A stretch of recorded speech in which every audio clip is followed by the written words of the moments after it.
कराची के अंदर जो इलीगल ऑक्यूपेशन है, बहरिया टाउन कराची के जितने भी प्रोजेक्ट्स हैं वो फेक हैं। यहाँ पर बिल्डर्स भाग जाते हैं और बहरिया टाउन कराची के अंदर लोकल आबादी मौजूद नहीं है। क्या मलिक साहब ने सब कुछ खुद किया था? क्या स्टेट की कोई जिम्मेदारी नहीं होती? अस्सलाम वालेकुम, मैं मोहम्मद आमिर जमील रेड बॉक्स के प्लेटफॉर्म से आज काफ़ी इनफॉर्मली आपसे बात कर रहा हूँ। पिछले दिनों हमने एक वीडियो बनाई थी कि why Bahria town Karachi is an ideal place to live, और उसके ऊपर बड़ा रिस्पांस आया है, पॉजिटिव भी आया है, नेगेटिव भी आया है। तो सोचा उस रिस्पांस के ऊपर एक हम वीडियो बना लें जिसके ज़रिए हम लोगों को बता सकें कि कौन कौन सी चीज़ें हैं जो कि सच्चाई पर मबनी हैं, कौन सी चीज़ें हैं जो कि सिर्फ बातें हैं जिनका ताल्लुक़ हकीकत से कुछ भी नहीं है। ऐसी बहुत सी बातें की गई हैं, मतलब उन पढ़े लिखे लोगों की तरफ से भी बहुत सी बातें की गई कि बहरिया टाउन कराची के बारे में की गई, इसके लीगल स्टेटस के बारे में की गई, इस तरह की बहुत सी बातें की गई हैं।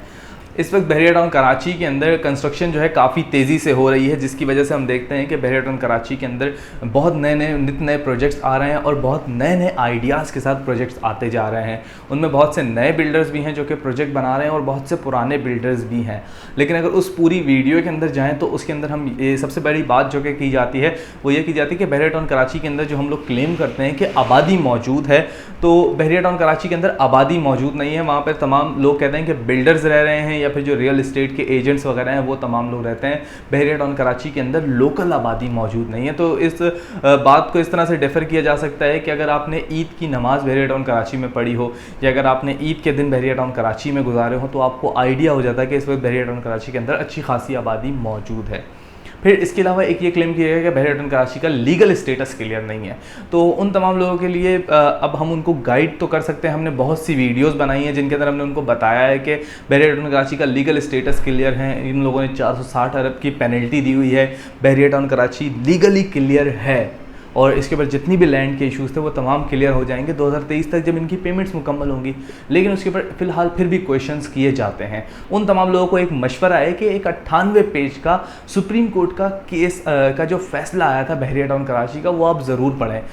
वो इसलिए ना पढ़ें कि सिर्फ आपको बहरिया टाउन कराची जानना है। अगर आप वो वैसे भी पढ़ते हैं तो उसके अंदर कराची की लैंड के बारे में जितने मामलात लिखे गए हैं, जितनी तमाम चीज़ें लिखी गई हैं, उन तमाम चीज़ों के हवाले से आपको आगाही मिल सकती है।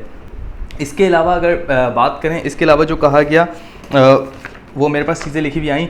मलिक साहब के बारे में बहुत सी बातें की गई हैं कि मलिक रियाज साहब के बारे में बहुत से नेगेटिव कमेंट्स मौजूद थे।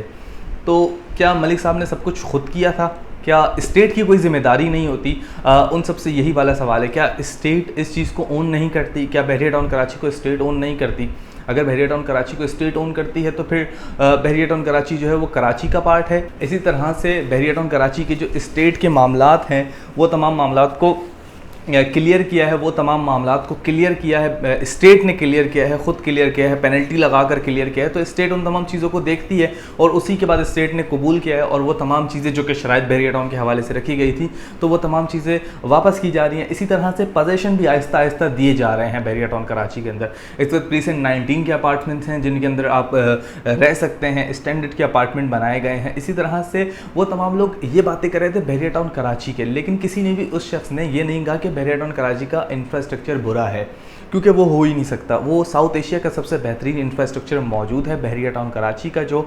इसके अलावा बहुत सी और बातें भी की गई जिनके अंदर बहुत से नेगेटिव कमेंट्स मौजूद थे। अगर उन कमेंट्स की अगर आपको स्क्रीनशॉट हम साइड पे दिखा रहे होंगे तो उनके अंदर आपको पता चल रहा होगा कि बहुत से नेगेटिव कमेंट्स उन तमाम लोगों ने किए कि बहरिया टाउन कराची इलीगल है, बहरिया टाउन कराची के अंदर जो इलीगल ऑक्यूपेशन है, बहरिया टाउन कराची के जितने भी प्रोजेक्ट्स हैं वो फेक हैं, यहाँ पर बिल्डर्स भाग जाते हैं। और ये हकीकतन ऐसा कुछ भी नहीं है। हाँ, इसमें कुछ ऐसे बिल्डर्स इस वक्त मौजूद हैं मार्केट के अंदर जिनका अगला पिछला कुछ पता नहीं है और वो प्रोजेक्ट लेकर आ रहे हैं। उन कंपनीज़ का पता नहीं है जो उनकी प्रोजेक्ट्स की मार्केटिंग कर रही हैं।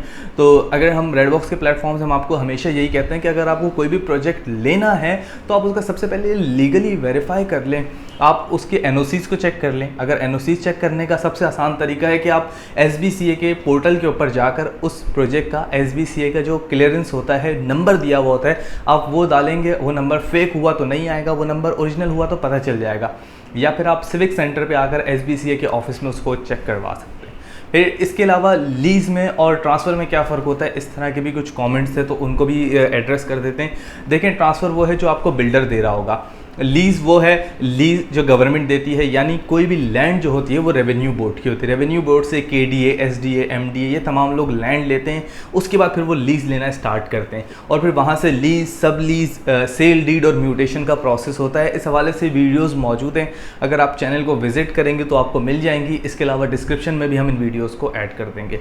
तो अगर इस वीडियो के हवाले से भी आपका कोई सवाल हो, कोई कमेंट हो, तो नीचे आप कमेंट सेक्शन में बता सकते हैं, हम आपको जवाब दे देंगे। और मज़ीद ऐसी वीडियोस के लिए चैनल को ज़रूर सब्सक्राइब कीजिए।